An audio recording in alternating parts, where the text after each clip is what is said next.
ka mga mananagat sa bantayan nga nanguha og giant clams, gidakop o gikiha og bugat nga kaso. Detalye sa mong balita, mga kapuso, pinagi ni Super Lloyd Suarez, Super Lloyd, paso. Lloyd Suarez sa Super Radio.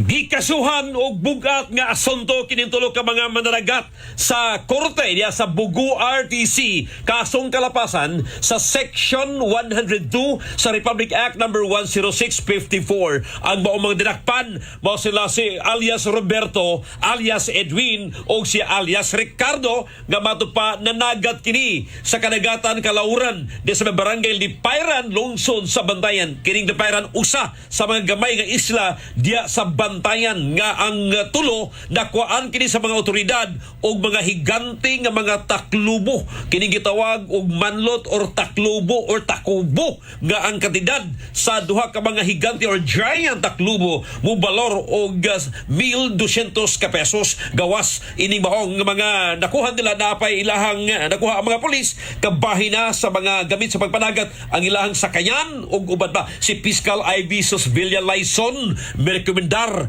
nga ang tulo itara sa mga asunto og pabayaron og piyansa nga balig tag 120,000 ka pesos sa Korte RTC sa Dakbayan sa Bugu. Kasong kalapasan sa Section 102 of Republic Act 10654. Sa Sairan, kining taklubo usa kini sa mga giprotehan kay usa sa mga endangered species. Kini si Lloyd Suarez sa GB Super Radio DYSS. Dapat totoo! Super Radio.